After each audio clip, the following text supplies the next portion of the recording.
Hello everyone and welcome back to another try at this huge and inside look at chasing a dream. If you were with us earlier, then you know that we had a problem with the, what would you say it was? The power went down. we killed all the power in the place, right? It was pretty drastic, so we had to reset up everything. So we're running like a half hour late, and I'd like to thank my guests for sticking around to talk with us. My guest today is Mutt Rogers, right? Yes. How you doing, man? That is me. Comedian Mutt all Rogers? right. Yes. Good to see you. Good to see you. Yes. We talk to comics. We are big time fans of live comedy, of comedians. That's what we do here. And thank you so much for coming and doing the show. Absolutely. So what is your journey toward comedy, and how did you get into the stand-up comedy business? It took a really long time for me to finally do it. Okay. Kind of a thing. So honestly, it was one of those things that as a kid, I used to tell people I wanted to be a comedian when I grew up. Really? Yeah, okay. They would ask me, "What do you want to be?" I'd say a stand-up comedy or stand-up comedian. Right. Mostly just because it made them laugh. Okay. Yeah. Which makes perfect sense. Right. I mean, say you want to make people laugh, and then they laugh. And then they laugh, exactly. Because that's a ridiculous thing for a little kid to say they want to be. Yeah. Okay. Of course, you know, I grew up like pretty much during the 80s and kind of that late 80s, early 90s comedy boom. Yeah, okay. That was kind of when I was entering into high school when all that was going on. Gotcha. So I really did watch all of those shows, you know, Caroline's Comedy Hour, right. or A&E at the Improv, and MTV Half Hour Comedy Hour, and wow. You know, there was all those shows, and I got to watch all those people. I remember doing those shows. Oh yeah, nice. And and it was. I really did. I kind of thought I was studying. I really saw it as sort of like, you know, I didn't take notes, but I did. You know, not stealing, studying. Oh no. Yeah. No, I'm just kidding. Yeah, I was definitely not writing down jokes, but I did feel like it was just I was learning a lot by watching all of these comedians and all these shows, because being 14, you can't get in anywhere. Obviously, not gonna. I didn't even know where to go or how to start or anything, and really in my early 20s, you know, I had some friends, and like I started into magic and balloon twisting. Oh yeah, we talked earlier. When I was about 20 years old. So how do you get into balloon twisting? I mean, were you ever a clown? No. Okay. I started out as a magician. Okay. I was just studying some sleight of hand and things, and then a relative wanted me to perform at my youngest cousin's birthday. So I thought, oh geez, I'm not doing any kids magic or anything. I'm barely even doing magic. Okay. I just like to play with the cards and the coins and do little moves and things. I wasn't really like, poof, it's gone. I got you. It wouldn't disappear in a car or anything. Yeah. It wasn't really like what I was trying to do, but then that kind of got me sidelined into doing some kids magic, and then I thought, well, what do kids like? They love balloons. Yes, they do. I went out, I bought a book from Barnes & Noble, and just sat down and started learning how to make balloon animals, like out of a book. And you know, that was 18, 19 years ago, and I'm still doing the balloons. I gave up magic a long time ago. You must be pretty impressive. I mean, you must be able to make some really cool stuff. I mean, oh yeah, absolutely. Oh sure. Yeah, I mean, I've been at it for so long. I saw on Facebook a dude made a chopper. Can you make a chopper? Not like a super detailed one. Okay. Yeah, for most of my, if you want to call it a balloon twisting career, you know, a lot of these things I hesitate to use the word career. I got it's more career avoidance strategies. But really, for the most part, most of my life making balloons has been about working for larger groups. So kind of concentrated more on things that were still impressive, but fairly quick to make. Gotcha. So how then do you transition that into comedy? Or you're making balloons now. You're into magic. You're getting out of magic. How do you transition that into stand-up? It took a lot longer than. Okay. So. Yeah, because I've only been doing comedy for about 2 years, 2.5 years. Really? Yeah. Wow. So I knew you were new to the business. I didn't know you were that new to the business. Yeah. I really haven't been doing stand-up that long. I've been writing stand-up for 3 or 4 years. It took me. I got started writing down ideas 2 years before I actually got on stage, at least. We all do. Okay, well, I hope it helps. It helps. We all do. It's a process, you know. You gotta. I didn't think it was going to take that long. It was just a matter of finally figuring it out. Well, and actually, what really propelled me into getting started doing open mics and things was I lost a steady balloon gig. So I had a balloon gig I had a well-paying balloon gig every Monday night, which was also the night of the only open mic up in Fort Collins. And so I just resigned myself to the fact that I just told myself for a long time, it felt like a few years. You had conflicting schedules. Yes. Right. And so I told myself, like, should I ever lose this gig? Comedy. Gotcha. Starting comedy. Gonna make it happen. Gonna do this. So what was the lucrative balloon gig?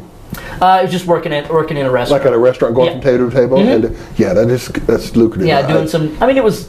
When my kids were young, they couldn't pass the table. It's just like, Dad, give me a balloon. I've got, I had so many swords and hats and glasses. Sure. So I am known as Jazzbo, the balloon artiste. Get out. Yes, that is my balloon. Can I laugh at that? You won't be offended if I laugh. No, you feel free to laugh. Feel free to laugh. Okay. Jazzbo. Yes. Where did Jazzbo come from? Jazzbo was a childhood nickname on some levels. Well, when I was very young, my aunts told me that I was Jason and the little boy in the mirror is Jazzbo. Ooh, okay. And so I think they were trying to freak me out. They really just gave me my clown name. Your clown name. So I'm not a clown, but I do have a clown name. Right, okay. Yeah. All right. And I'm scared to death of reflections in the mirror.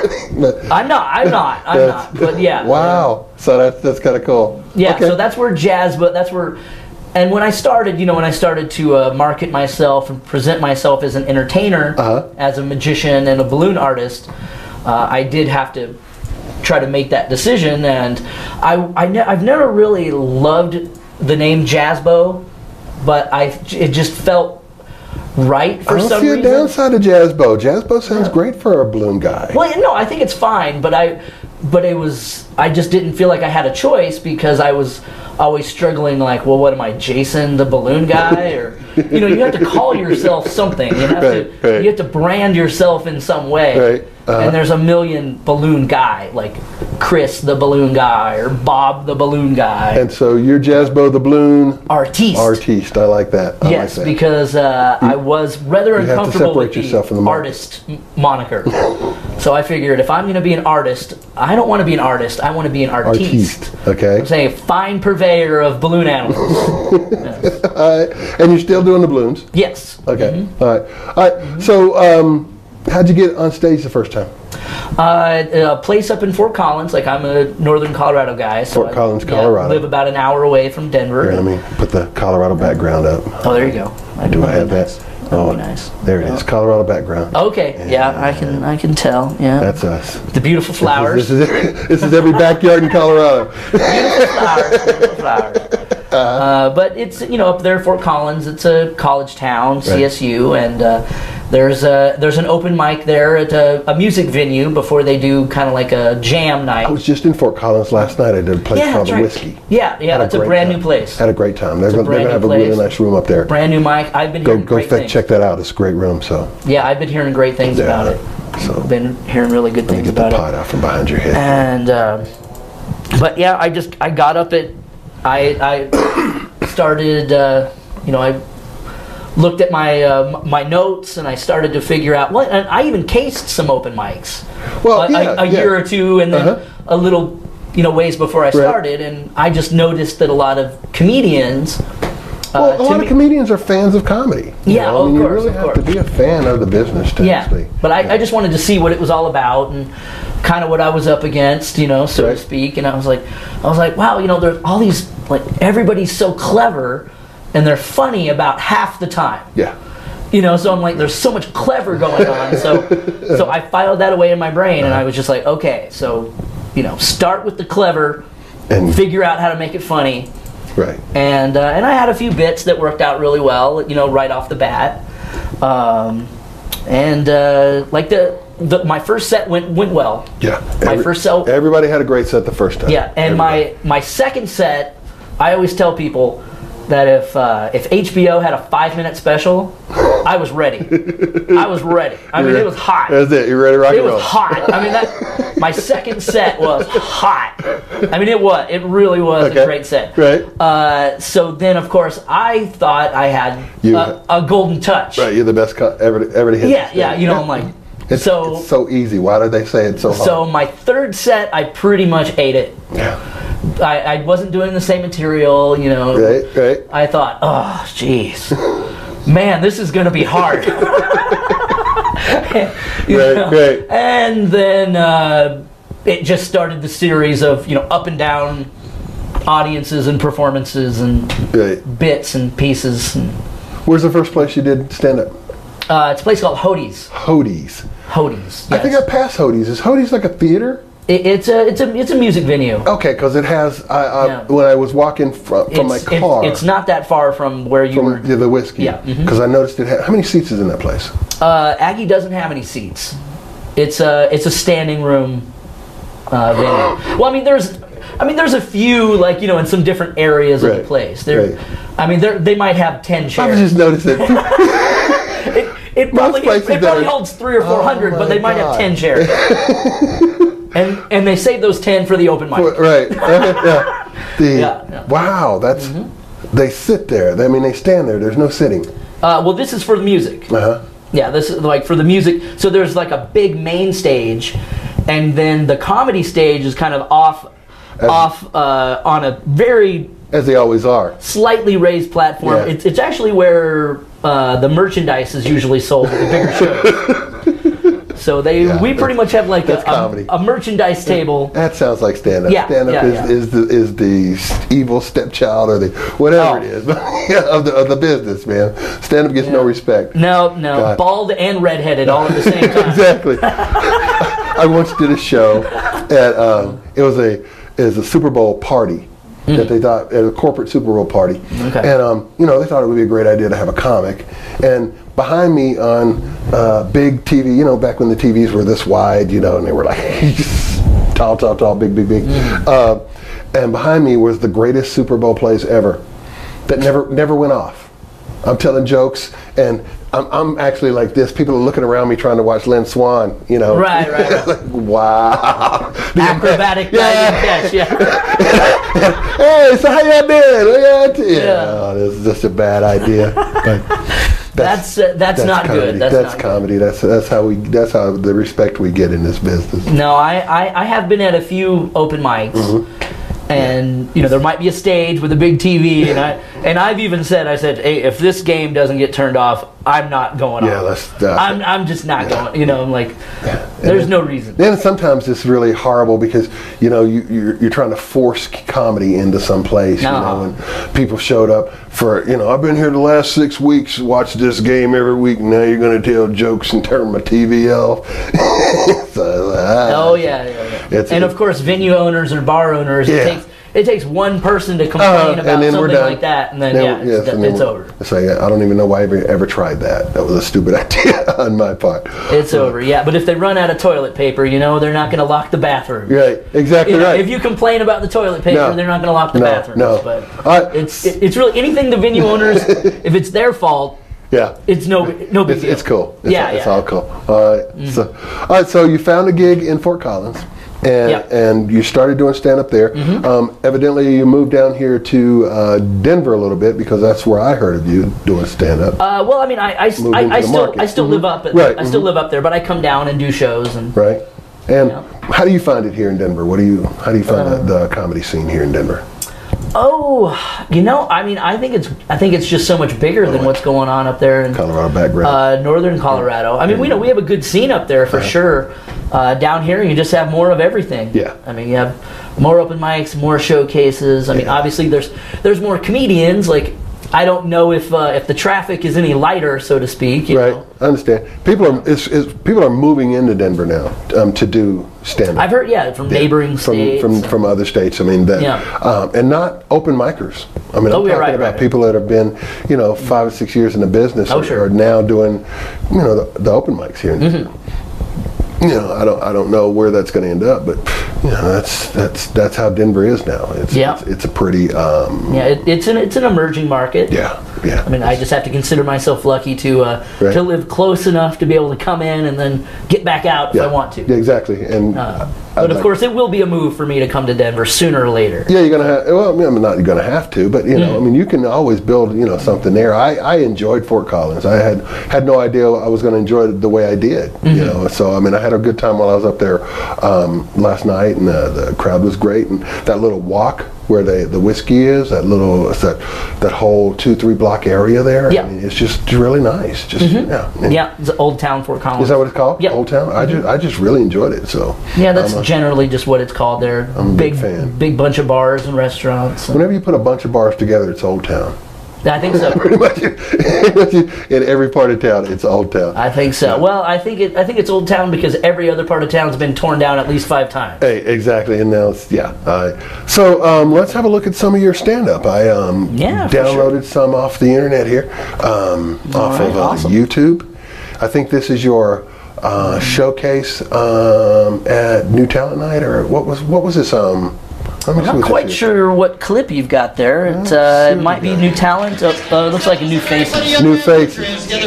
Yeah, there we go. This is at the Comedy Works, right? Yes. Comedy Works, how are ya? All right, you guys, I offered to give Deacon a piggyback ride. He'd still have to pick up his feet. Yeah, with that, everybody. Oh yeah, lots of short jokes. Please realize that these are my real legs.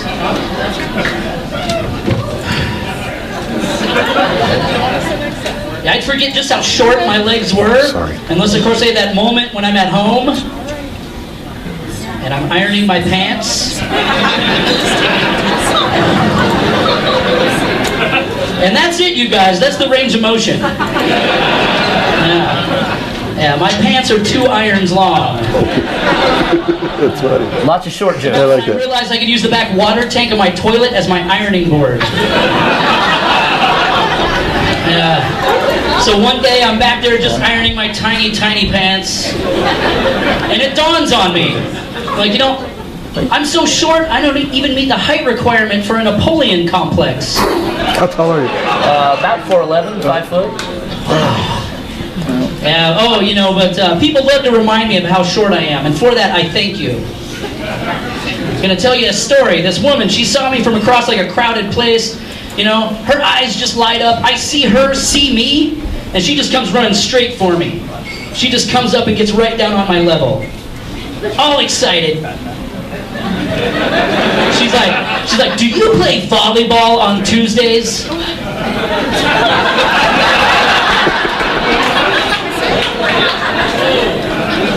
I was like, what? She's like, no, you know, volleyball over at the rec center for little people. I was like, hey, you know, I'm not actually a little person. I'm just a really short dude. She just takes a step back and just looks me over. Is that just a joke? shakes her head. Just a That's true. Wait, she says, my daughter is a little person. Yeah, so obviously she knows a midget when she sees one. And from the look on her face, I am denying my people.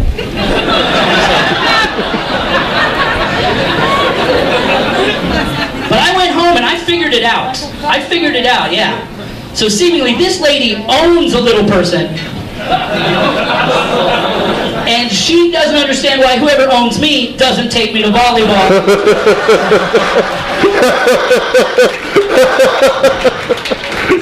That's just wrong.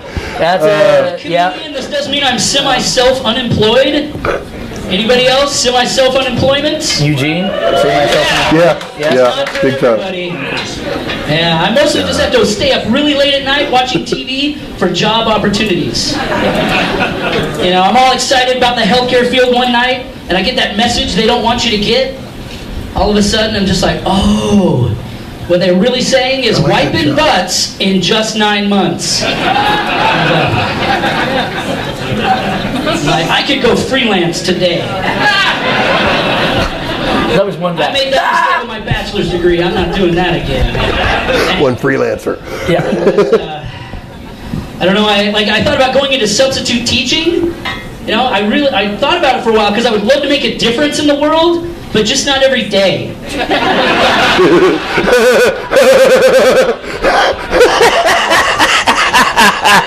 That's funny as hell. That's funny as hell. You know, we're getting through it and doing pretty well, you know, and all of a sudden, he asked me that question. He's like, how many words can you type in a minute? I was like, almost any of them.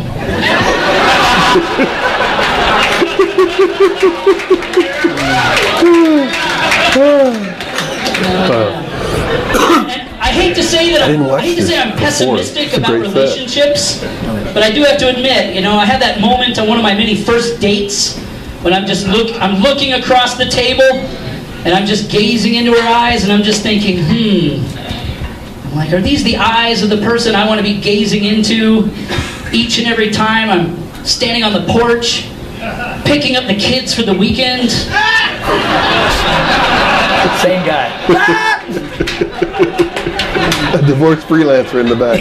Loving yourself. Loving yourself. Right now, though, I gotta tell you right now, I love oral sex with taller women. Hell yeah, I call it 39. Oh, made me throw water at my mouth. That's funny. Yeah, I have been dating a woman for a few months now. Going great.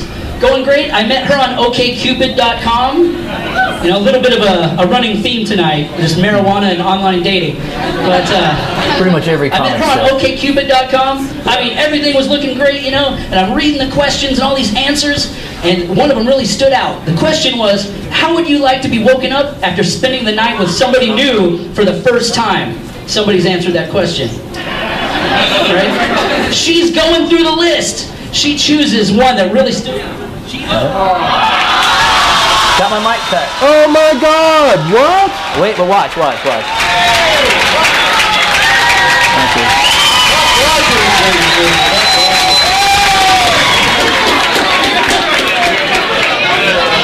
Wait, listen. Oh no! Let him finish! Are they gonna bring you back? Oh, come on. No. They're not gonna do the contest. This is a big contest. You guys need some serious fucking help. Ironically, he went long. Oh God, that's cool. Yeah. Oh, but now I have to finish the joke on your show. Oh, okay. Hold on. Yeah. Let me set us up here. Yeah, so they did not, the audience did not get to hear the end of that joke, and they really wanted to. Right, I'm sure. As you could tell, they were like, they were not having it. Yeah, maybe if it was New Talent Night, maybe they would have. I forgot this was the, You know, if the audience really wanted me to come out and finish the joke. Yes. Right? Yeah. All right. Tell the joke. I know. I've heard. I love the joke. I think I might even have the joke on tape somewhere from one of your. But anyway, okay. Yeah, I've done your show a few times, but I've been telling it for a little while now. And I don't know if you've ever written it. Does it ever just feel like you're like, yes? Yeah. You know, you're like, yes, I've done it. God. You know, you feel like you've just solved you just cured something. Right. Something previously it was like, totally incurable. I don't know why anybody else hadn't thought of that. That is so funny. Well, of course, I think that. Why hasn't anyone else thought of that? Yeah. And then I think, what if they have? Somebody thought about that? Oh my God. What if somebody did think of it before I did? Right. Oh crap! You know. Yeah, I know exactly. I start Googling stuff. I just figure I'm accidentally stealing Carlin's material or something. You did. No, I don't think so. But the joke is. So I met my girlfriend on OkCupid.com. It's a free website, and there's all these questions you have to answer, or you can choose to answer, and it creates your compatibility score. Right. And so there's all these questions, and most of the answers are completely insane. There isn't really a good answer. Right. Okay. So it's how would you like to be woken up after spending the night with somebody new for the first time? Right. 3, 4 crazy answers, but she chooses with oral sex. Excellent. Yes. Excellent. And so I'm thinking, like, that's hilarious. Yeah. That's good. She's got a sense of humor, and she's into oral sex. Those are 2 good things. Let's hit the like button or whatever the button is. Exactly. I'm like, awesome. Right. And so we do end up going out a few times, and we have that first night together. Right. And there I am the next morning, just laying there watching her sleep, and I'm thinking about her answer to that question. And I know if there's any time, it's going to be now. Right. I've got to do it now. So I go back and forth. I'm not sure what to do. In the end, I decide to go for it. So it's just a good thing she sleeps with her mouth open. I love that joke. But when I wrote that, when right. we say, when I thought of it. Yeah, when that came through me. Yes, because it just kind of. Right, exactly. But I was on the computer and I was reading an online dating profile. And I was just like, well, how would you even wake somebody up with oral sex? Like conditions would have to be so perfect. And I was like, or she could just have her mouth open. But I was legitimately confused. I did not believe I was writing a joke. Yeah. I was just trying, and that's how I think a lot of my jokes come to be, is I'm trying to make sense out of something. Because I am legitimately confused. I am just like... So, what did you have? Do you have a process? What is your writing process? Do you sit down, stare at a blank page until a joke happens, or...? Very, very rarely. Yeah, I don't think I've ever tried that. Okay. I've started just keeping notes in my phone, and I've done this for 4 or 5 years now. Even though I've only been doing comedy for 2.5. I've tried that too. It's so convenient. I talk in the phone, but then I get to the comedy club and I take my glasses off to go on stage. I can't see the phone. Oh yeah. So I type it in. Okay. I make little memos. Oh, okay. So I make little memos, right. But the way that for me the memos just work as a way. If I just think of something that could be a premise. Or sometimes I'll just think of a word, and then later on I have to think like, well, what does that word mean? Like some words just hit me funny in my ear, and I think, oh, I can think of another definition for that. Gotcha. I mean, it might be horrible. It might be horrible as in hilarious and completely distasteful. And can't use it. One of those. Or I don't know. I'm not necessarily against using things that are awful. Okay. Like but as long as they're funny. Right. I don't want to just say something because it's shocking. Shock value. Yeah. I don't want to do that. So I might think of a joke itself, and write a memo, or it might just be a premise. It might just be something funny I heard somebody say. Okay. Or something funny I thought of. And then I just have all these little like chunks in the memos. And I do one for every month. So, I just started one for November. And I just go in and I just write, they might be 2, 3, 4, or much longer little sections of the memo for that month. And then I just treat those little pieces as starting points for writing. Do you write them? Do you then go on stage and write them as you speak them, or do you try to sit down and write from that premise? Both. Okay. Both. Okay. Yeah. Like sometimes I'll just take the stage at an open mic with nothing but these loose premises that many times just being on stage, being under that pressure, I've just come up with something. Right. And of course, the vast majority of the time, I don't think of anything.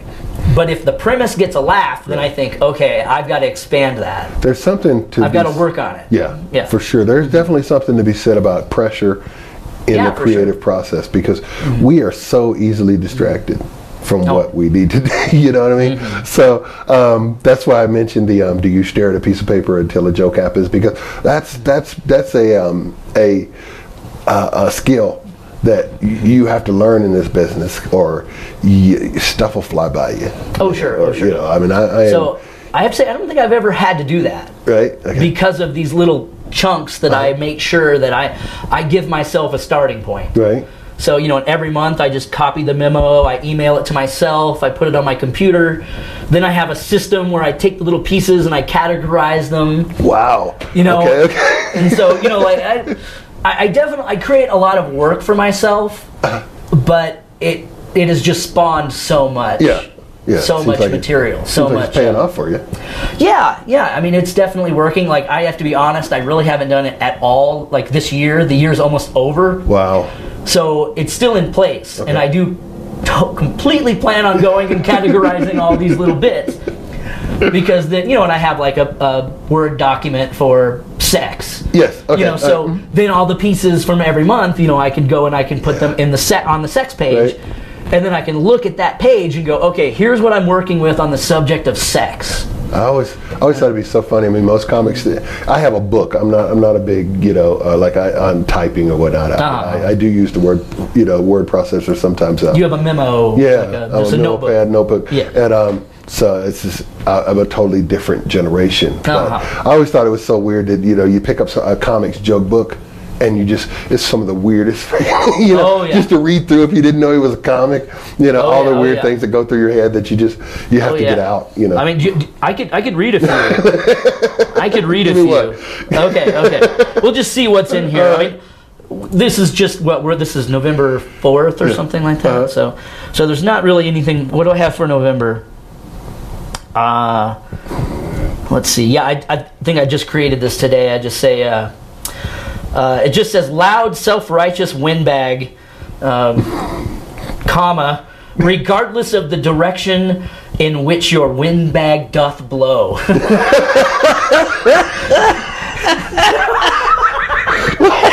Really? Yes. And that was inspired by some, like, I get a lot of inspiration from Facebook. Okay. Because to me, Facebook is just a symposium of what people think and believe and what's important. Yes. And so I posted something just the other day saying that people's, like, your political opinion does not make you smarter or more informed than anyone else. Right. But if somebody can't state their opinion intelligently, then it gives away an idiot every time. You know, that just because you think a certain way doesn't make you smarter. Yeah. You know, you just have a different opinion. Have you noticed that, I don't know how you're going to vote, but have you noticed that Cory Gardner, whenever he talks about anybody, like he talks about the person he's running against, he calls them senator, or he talks about anyone else, he calls them, you know, whatever their address, whatever their formal title is. But whenever he talks about the president, he calls him Obama. No. Just like this like bothers me. I'm like, stop that. It's just me though. Anyway, so there's not political. Well, and this was actually inspired by someone that I know, and regardless of, like, if I post anything with Obama's name in it, he just has a canned response that doesn't even address what the point is. Oh, one of those I hate Obama guys. Yes. Okay. Yeah. So he just has this canned response that he passes off as an original thought, which he probably stole and has reused 50 times. You must be an idiot because you don't think like him. Yes. I got you. Yeah, I know those guys. Well, and it was inspired by a few different people. but that's exactly his tact. His tact is that he is so well informed. Yeah. And if only you were as well informed as I am, then you would agree with me. It's like, well, being informed doesn't shape your opinion. Right. You know, you just know exactly why you believe or think a certain way. You've got a whole lot of reasons, answers for your whatever you're looking for. You got exactly. A whole, exactly. Yeah, so that's and so, but the meme was about how, you know, Obama's approval ratings are plummeting into the 30s, but Bush got reelected with his approval rating into the 20s. Right. You know, the low 20s. Obama's in the high 30s. And so the point is, the approval rating thing is really bumped. People hate you on your second term anyway. Well, no matter what you do. It's bumped. No matter what the approval thing is bumped. Right. Because really I think the question that determines that score is, like, are you completely satisfied with the job performance of the president? Right. No. And so who would be? Yeah. Who would be? But if you're challenged, then you might say yes just to. Yeah. I don't know exactly why. I didn't even think there were 30% of black people that would answer that question yes. Sure. Exactly. That's crazy. I mean, how can you do that? That's ridiculous. But somehow people, and this is regardless of Democrats or Republicans, but sitting president, they look at that number and they think, oh, he's going to lose. Right. But just because you're not 100% satisfied with their job performance doesn't mean you're going to turn around and vote for the exact opposite. Right. Like exactly. that's insanity. That's crazy. That's crazy. So really, that approval rating is completely stupid. Yeah. Because I mean, Bush got reelected. He hit like 23, 24%. Wow. But people love that guy, Bush. Oh, yeah. Well, of course. By the way, Corey Gardner wants to eat your children. That's how bad this guy is. He wants to literally eat your children. Okay, thank you. He's going to pot infuse your children and then eat them. Pot infused children. That's what we do in Colorado. Back there we go. There's our Colorado. That's us. Yeah, flowers. That's great. I love this, man. We can pot infuse anything at all. Oh, yeah. I read an article the other day about they're doing infused enemas. Like you can shove a 1/4 ounce of pot up your ass in an enema. I'm like, wow, that's interesting. Does it have to be an enema? I mean, it could just be a brownie. I wouldn't want to shove a brownie up my. Well, if it's pot infused, you'd try it. You could, yeah, I would. Yeah, I would. You'd have to try it. You're absolutely right. As soon as someone told me, you know what, I can put a brownie up your ass. They just have to super concentrate. Oh God. The THC into like little bullet-shaped brownies.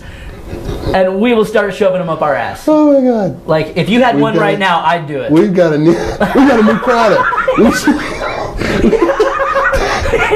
God, what would you call those? But of course, they'd be so small, you might have to put a bunch of them up. Yeah, and that'd be great. Like Benoit balls, infused Benoits up your. Oh, stop. I mean, you might have to insert a magazine of pot-infused bullets.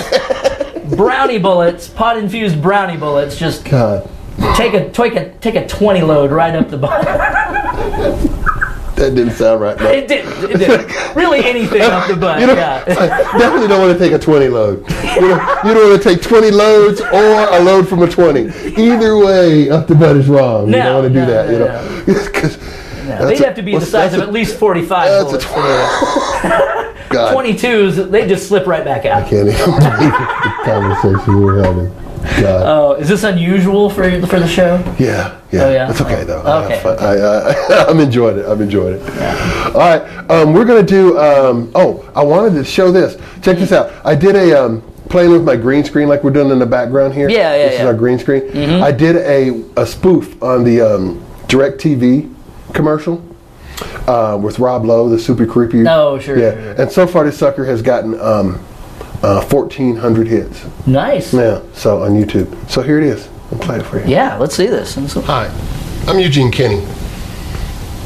And I'm super creepy Eugene Kenny. We're exactly the same. Super creepy, right? That's it.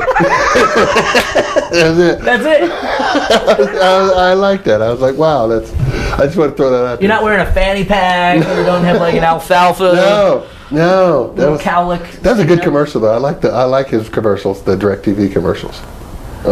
So tell me this. I don't know. I'm not necessarily a fan. You're not a big Rob Lowe fan or not a DirecTV commercial fan? Well, I'm just not really a fan of commercials in general. Got you.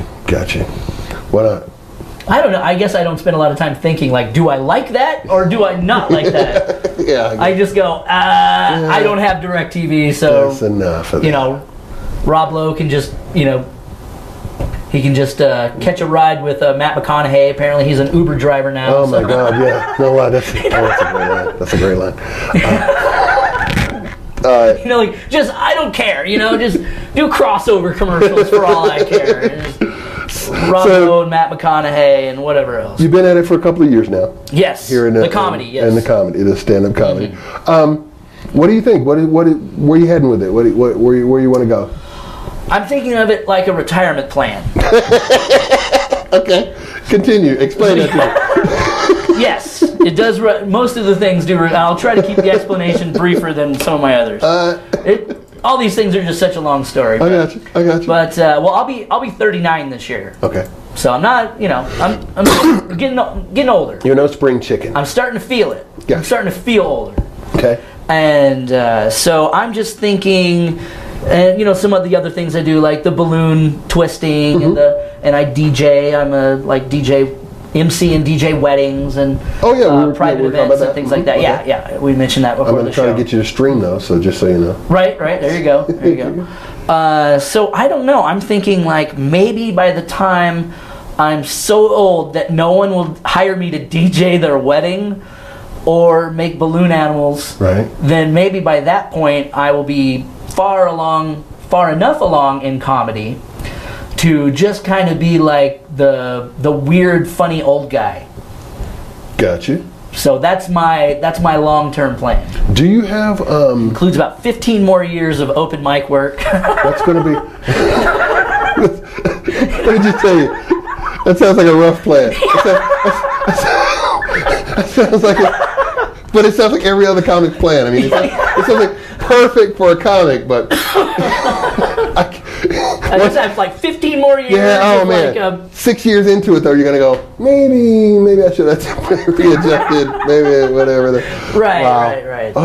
See, but it's I don't know, but it seems like one of those things. It's a tough road. I mean, stand-up comedy is in my mind, it's got to be just as difficult as being a professional musician or anything. Maybe more difficult. Do you have anything in your act about your balloons?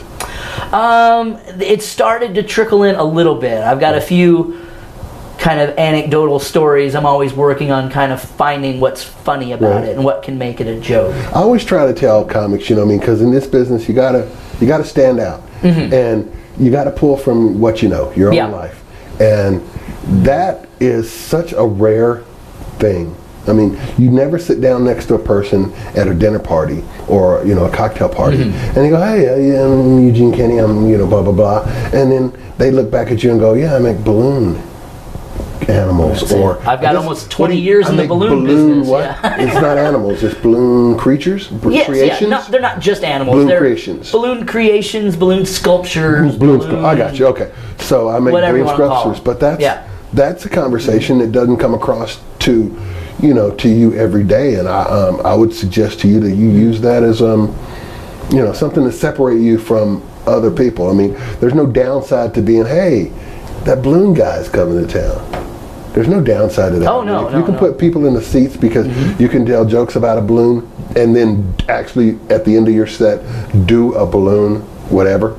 You're like, hey, that's to teach them whatever, however. Yeah, I mean, it's one of those things that it's something everybody can relate to.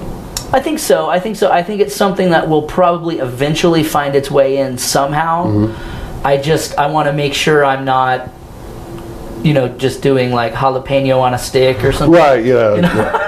God, that it was. I did. And I have jalapeno on a stick is paid for 3. Oh.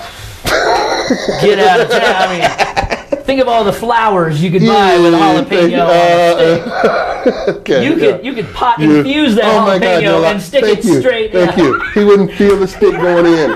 That's how. Jalapeno on a hemp stick. That'd be wow. You're right. You are so right. But it's one of those things that there's a few possibilities for things that might find its way into my comedy, but I think I just want to make sure that I have a really firm footing and a really firm grasp of stand-up itself, and it's not so much like I'm a juggler or a balloon artist or somebody else who's just like, hey, I don't know, I'm gonna go try this comedy thing, or a magician. Right. I mean, worst of all, lowest on the totem pole, magic and magicians. Yeah.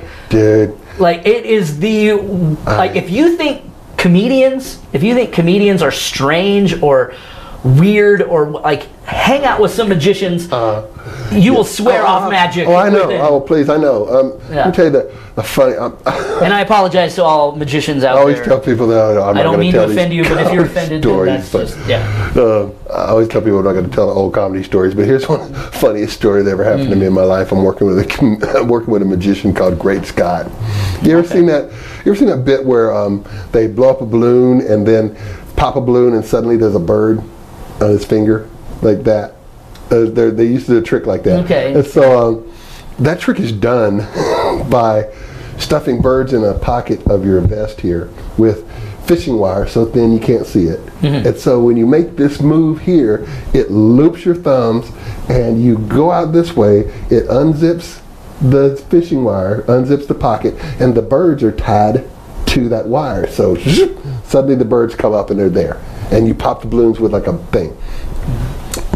He goes to do the move. And this is after he blows up. Yeah, he blows the balloons, and he blows the balloon, and then pop. And so he blows up the balloon, and he goes to make this move, and pop, the balloon pop. But this bird is like halfway out of his pocket. It's stuck, and he's like, he's trying to get this one out, right? This one's on his finger, right? And so he's just trying to work this one out. Finally, he has to let go of this bird. So this bird is flying, this like flapping. I'm crying in the back. I'm like, oh my God. Wardrobe malfunction. Wardrobe malfunction. That was a funny night. Well, here, I've got kind of a funny one. I've got a funny one that happened to me. And of course, thinking back on it now, right. It's funny I was now. really prepared. Well, it turned out funny then, Okay. but it was up there in Fort Collins, and I get hired to do a magic show at this elementary school, but it's going to be after school. It's like some kind of after school evening event. Okay. But on this evening, we get 4, 5, 6 inches of snow, easy. Ouch. So, like, I'm there, and I'm set up in the gymnasium. Okay. And I'd never had like a huge setup. I mean, I had this like kind of like plywood table that I made and painted, and I needed it for a few effects and things, and so it's pretty much just like a little table, about waist high on me, so it's about 2 feet off the ground. I got you. So it's just this table, and I've got my stuff set up and everything, and there's like 8 people there, sitting on the floor in the gym. 8 children? Yes. Okay. Well, like 8 people total. Oh wow. Okay. Or even if you counted everybody, there couldn't have been more than 10 or 15. Okay. All right. I mean, we're in this huge gym. I mean, it's just the sound is just echoing off. The kids are running around and shooting basketball, and I'm get out of here. I'm trying to set up the show. But so start the show, and I get a couple of tricks in, and there's like these little kids, the hecklers are warming up. The heckle is started. There's this one kid who's just, I know he's going to be a problem. So do some trick, don't even remember what it was. It wasn't that good. It was okay, it was whatever. So do this trick, and uproarious applause from all 7 people. Oh wow. So I mean they enjoyed it. But this kid, he just can't stand that this is happening. And I think of this kid whenever there's a heckler in the crowd. I envision this child. Okay. He's seeing everyone looking at me, and so as soon as the applause dies down, this kid just stands straight up and just says, "Oh yeah, well, show us your butt." Yeah. What? Yeah, and without barely skipping a beat, or maybe not, there might have been a couple of beats for comedy effect, but I just kind of turn to the side and I look at this kid and I go, it's not that kind of show. and just in the context, like that was one of the like funniest moments I've ever had on stage as a magician. But I think that was the beginning of my downfall. I thought, I don't think this magic thing is all that cool. Yeah. Because most people don't like magic. It's a pain in the ass. It's so hard to learn and practice and rehearse. And I'd be in the middle of a magic show, and the kids would go, they'd say, "Yay!" And they'd say, "Are you going to make balloons yet?" All they wanted were the balloons. My life, I watched the magician, and even when he did the trick, I went, "Okay, so you fooled me. So what?" Right. It's like I know you're not a wizard. Exactly. But it was, but that's the thing is, it's so hard for people to appreciate an amateur or semi-pro magician. To really truly appreciate that. A magician's apprentice. Yes, yes. It's so hard for people to really appreciate that because they do, they'll think it's the cards or sometimes they don't know what you did or how you do it. They just think that they know when you did it, and therefore they caught you. Yeah. But like with magic or juggling or anything else besides magic, really everything else, people can just on some level look at it and just say, you just made that out of a balloon. I can just appreciate that natural fact that just happened. That's a talent. You know, people don't jump up out of tables and go, "That's bullshit. That's not a sword." You know, like, it just doesn't inspire the skepticism or the scrutiny. Like, magic, you are pretty much just saying, like, hey, attention douchebags, converge upon me all at once and demand to handle all of my expensive toys. I think too that I think people that get into magic, you know, they get into it because they like magic and they, you know, it's a mystery to them. But I think that once they get into it, they start going, oh, it's just fooling people. I mean, I would get to the point where I'd go, oh, it's just misdirecting over there when I got something behind my finger over here. Well, and honestly, I did really start to feel very dirty. It felt like I was like, this is all a lie. It's exactly right. I'm lying. You're lying. Like I'm practicing. I'm telling people, hello, I'm a liar. Everything I'm about to do and say is not what it seems. Buckle up. I'm a liar. Yeah. You know, and like, why would you, like, it, but that's why people don't trust magic and magicians in general. I mean, of course, if you're Lance Burton, then people are paying $80 or whatever, but I mean, give me a break, dude. You know, I got to. But he's a wizard. Lance is a wizard. Oh yeah, he's actually magic. He wouldn't be in Vegas if he wasn't a wizard. they check you when you come into town. Exactly. Yeah, exactly right. Like, if you're not wearing a fanny pack, then we're gonna check you for wizardry. I think once you go over $90 a ticket, you are definitely a wizard. You know, you're definitely a wizard. Precisely. Yeah, so, but magic is just, I just don't. Yeah. It's just, and most of magic is, well, it's weird. Like, there's this whole culture around these like local magic clubs. Like, there's one in Fort Collins, there's one in Denver, and there might be one, you know, down further south here in Colorado. But it's weird because there's these like touring, traveling magicians that basically come to these magic club meetings and perform these lectures and basically just sell you tricks. Really? Yeah, it's like this, and I'm not saying that that's like necessarily bad, but it's just like, you know, some guy will come through and go, hey, I've got a 3-video series on rubber band magic. I've got 4 hours on VHS tape. Again, this is in the 90s. I've got 4 hours on rubber band magic. What is rubber band magic? You know, just making little tricks with rubber bands. Wow. And they'll say, you know, these 3 videos will cost you $100, and you know, pay $20 to come out and watch me teach these tricks. But if you really want to know, you're going to have to buy these tapes. Do magicians get groupies? I mean, do the girls show up and, like, you know, make me disappear, make my bra disappear, make my panties go away? Oh, probably. Yeah. Probably, yeah. Not I don't know why I thought of that. I was not typically. Like, I don't think that's the usual order of things. No. Yeah, they're like, oh my God, that was my card. You know? I guess yeah. You know, it's I think you need to kind of up the charm and the skill to. Whoa! Is that a quarter from? Yeah. Oh my God! Get my panties off. Let's see what else you can find in there. Oh my God!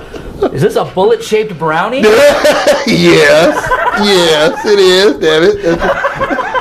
We love the bullet-shaped brownies. Oh my God, where did you find that? You don't want to know. Those are supposed to go up your butt, ma'am. we call that a reload. We don't do that. Oh man. This is not a muzzle loader. That's just, I can't even talk to you now. I can't even, swear to God, I can't even. That's funny. All right. Man, this is cool. This has been so cool. Wow. All right, I'm not gonna keep you any longer. I appreciate you staying over and doing. Yeah, for sure. Yeah, power went out, but that's okay. Yeah. Oh man, that's crazy. I mean, it's okay. Power to the people. Don't mail in your ballots. It's too late. Power to the people. Yeah. Don't mail them in. It's too late. You got to drop them off now. Yeah, that's right. Do not vote. And vote tomorrow. Power to the people. Get your asses up. Even if we lose power. Yeah, and vote. Here at EUGE, we lost power. Unless you're going to vote for Cory Gardner, then stay home.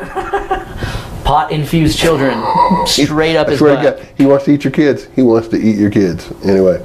So, all right. So, Mutt Rogers. He's a registered child eater. He is a registered child eater. Thank you.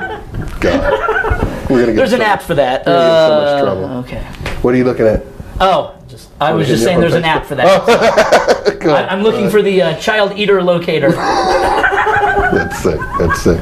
Did you know you have 3 in your neighborhood? Oh my God, they have those. They have those apps now. Where you I know. That's what. Yeah. Yeah, and it's sick. I don't even. Oh yeah, I don't want to look. You know, every other person except me is a child molester in this neighborhood.